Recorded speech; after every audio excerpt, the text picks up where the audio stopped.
Tonight's gospel reading comes from the 20th chapter of John, verses 19 to 23 inclusive. It is verse 23, the last verse of today's gospel reading, that contains a very powerful message, a message we've heard before, a challenge we're faced with probably every day of our lives. Sometimes, at moments in our lives, we can live up to the challenge, and sometimes we just can't. Let's take a look at verse 23 to see what I'm talking about, of the 20th chapter of John. Those powerful words of these, whose sins you forgive are forgiven them, whose sins you retain are retained.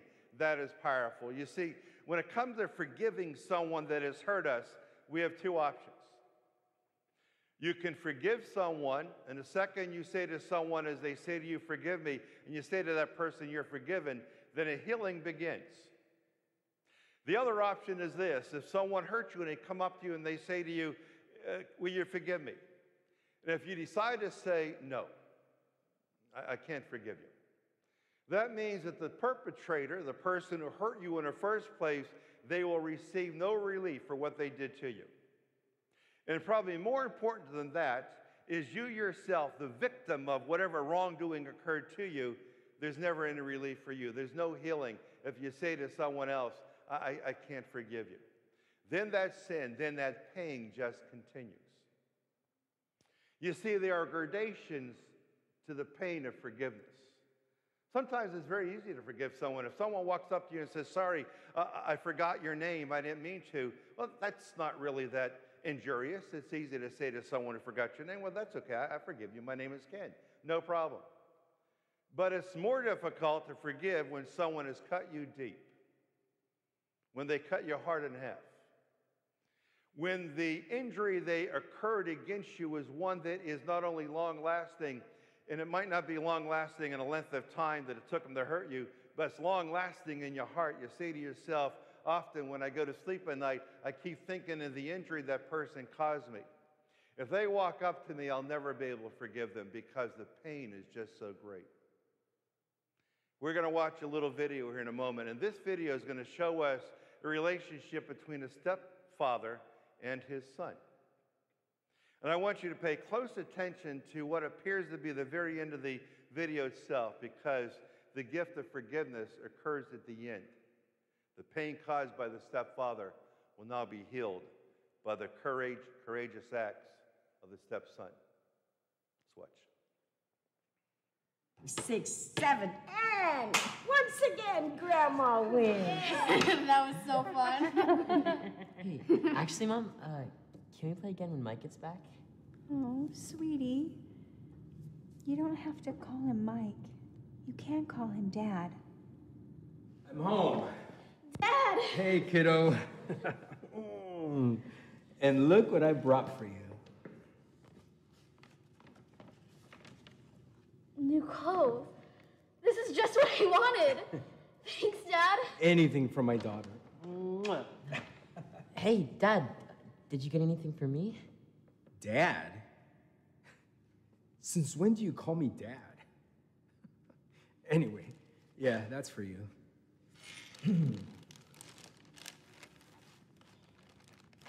Used t-shirt? This is all you got me?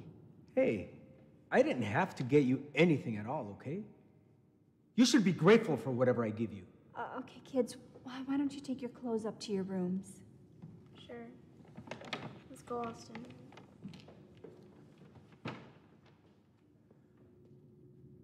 Really, Mike? A used t-shirt? Why did you get Jenny all that new stuff but nothing for Austin? Well, isn't it obvious? I mean, Jenny is my real daughter. Austin is just my stepson. It's not like he's my kid. He's yours. Just a stepson? He is a child. Why would you want him to feel that way? Hey, don't tell me how to parent, all right? If I want to spoil our daughter, I will. Now, if you want to go and spoil your son, then do it. I can't believe you. Ridiculous. Why would I treat a child that isn't mine like I would my own daughter? Michael, you should treat Austin just like he was your child, too. It's always so easy for everybody to say that. You don't know what it's like, Mom. You've never had a stepchild.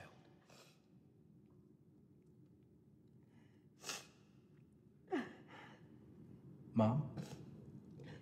What's wrong? I can't. No. Mom, tell me what's wrong. I do know what it's like to have a stepson. You see, one day, I had just gotten home from work. Your dad was waiting in the kitchen. I'd never seen him so worried. He said he had something to show me. Your dad told me that he had gotten another woman pregnant, and she had just given birth, but didn't want to keep the baby. I was devastated. So I left him. After I left, I refused to talk to your father. That is until I got a phone call a few weeks later. Your father was really sick and in his deathbed. I sat by his bedside, watching his body give up on him. In his last words, he had one final request: that I would take care of the baby and that I would always treat him like my own. I said yes. So you see, Michael, I am not your real mother. You are my stepson. I just didn't have the heart to tell you.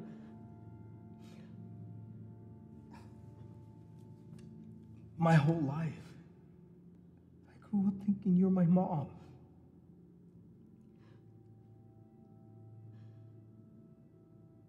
Why didn't you tell me anything? I'm so sorry. Michael, I'm so sorry. I just never knew when would be the right time. But after watching how you treated Austin, I knew I had to tell you.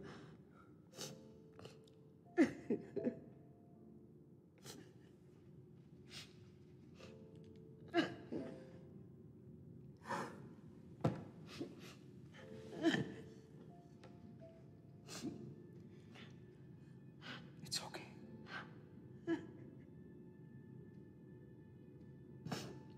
It's okay, Mom. You have taken such good care of me and given me so much love. I never would have known. Oh, God. I can't believe how bad I've treated Austin. It's not his fault. Well, it's never too late. Now it's your turn to love him like your very own.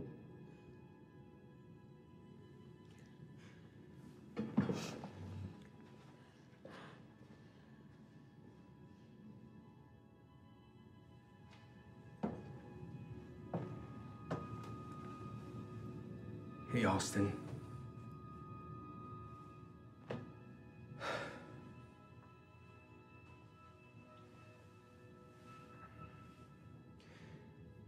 Look, I just want to say that I'm sorry. I know I haven't been treating you like the dad you deserve, and I'm really sorry for that. Yeah, it's fine. You know, I know I'm not your real son. No, you are.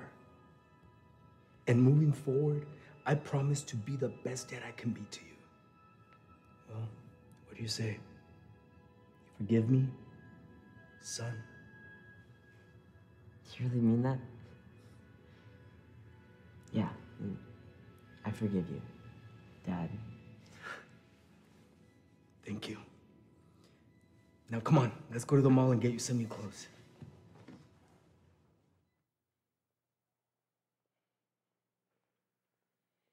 Sometimes it's difficult to forgive. And obviously, it's difficult to do two things when it comes to the whole complexity of forgiving. It takes a lot of humility to humble yourself, to say to someone as you reflect, I am really sorry. I can't believe the way that I hurt you. It takes a lot of courage to do that, not that that in and of itself is the reason to forgive, but when someone walks up to you, if they hurt you so bad, cut you so deep, and they say, I'm sorry, can you forgive me? That was courageous of Dad. The real courage came with the young stepson, who became an automatic son when he said those words, yes, yes, I forgive you. And when you watch those two parts come together, that's where healing occurs. That's the challenge of today's gospel reading. Verse 23, we have two options when it comes to forgiveness. When someone says, I'm sorry, would you forgive me? And you say, yes, I forgive you. That's when healing begins. Someone says, I'm sorry, will you forgive me? And if you retain the sin and you say, no, I will never, ever, I can never forgive you, the healing never occurs. The hurt continues. The perpetrator receives no relief. The victim receives no relief as well. Now, probably some of you here this evening have been hurt really, really deep and very, very bad. And you know you're hurt. You know those things that someone has done against you, they're somewhat easier to forgive. Maybe again, they forgot your name or they didn't call you as they said they were going to. Those aren't the end of the world. They're often quickly forgivable. But it's when someone has cut you deep. When someone has violated your heart, torn apart your soul. And when that perpetrator walks up to you, if they have the ability, the humility to say authentically, I am sorry, it's at that very point the future of your life and your soft-beating heart is in your hands. Because if you say courageously, I forgive you, healing begins for both. If you say, I don't, the hurt, the pain only continues.